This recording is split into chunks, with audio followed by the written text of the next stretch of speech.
Welcome back again to Braille's channel. Narito po tayong muli para sa isa na namang informative videos na para po sa inyo. This time ay para naman sa lahat ng ating SSS pensioners, dahil simula sa Lunes ay maaari na nating matanggap ang first batch pension. At hindi lamang yan, dahil ibabahagi din natin ang bagong procedures sa pag-complain ng AKOP. Kung isa ka sa mga SSS pensioners ay dapat mapanood mo ito para alam mo ang dapat gawin sa iyong AKOP.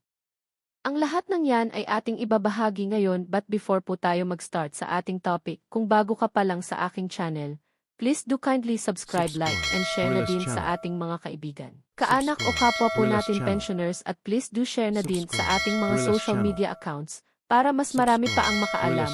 With no further ado, let's begin na po sa ating topic. Wow, good news! To all SSS pensioners. SSS pension for April 2026 matatanggap na. Seniors facial authentication, paano nga ba sa AKOP? Ang steps-by-steps procedures alamin. Good news nga po sa lahat ng ating mga first batch SSS pensioners, dahil nga ngayong April ay mapapaagang muli ang pagbibigay ng ating pension. Maswerte nga ngayon ang ating mga first batch pensioners, dahil ngayong March 30 o 31 ay asahan na pong maipapasok ang inyong SSS pension para sa buwan ng April.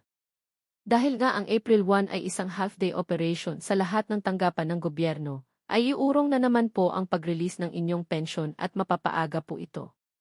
Samantalang ang lahat naman ng mga second batch pensioners ay mananatili pa rin sa April 16 ang inyong pension release dahil tumapat po ito ng Thursday.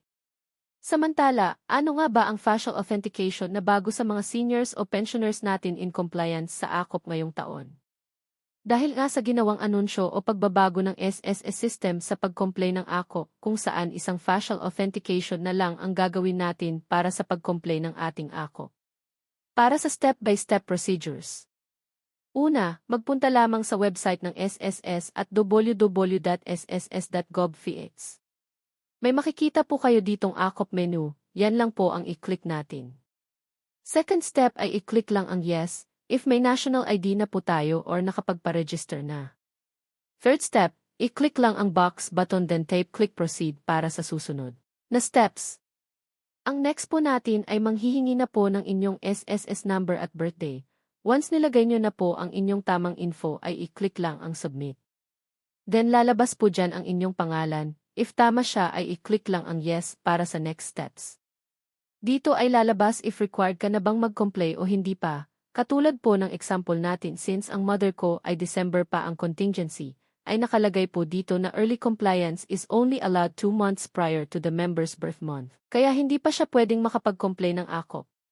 Subalit kung ang iyong contingency o buwan ng kapanganakan ay nasa buwan ng April o May ng taong ito ay pwedeng-pwede ka na mag-proceed sa susunod na procedures. At take note po, kasama rin po dito ang lahat ng pensioners na hindi pa nakakapag-comply simula pa noong nakaraang buwan, kasama po kayo sa pwede nang mag-comply gamit itong procedures natin.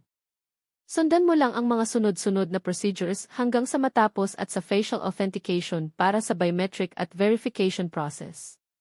Para sa mga may katanungan ay maaari po kayong makipag-ugnayan sa SSS Hotline 1455 para sa agarang kasagutan. That's it. Manatili po kayong nakatutok sa aking channel para sa mga legit at tamang impormasyon hindi lamang sa ating mga senior citizens, maging ang lahat ng ating kababayan. Marami pong salamat and God bless po sa lahat. Subscribe to Braille's channel. Subscribe to Braille's channel. Subscribe.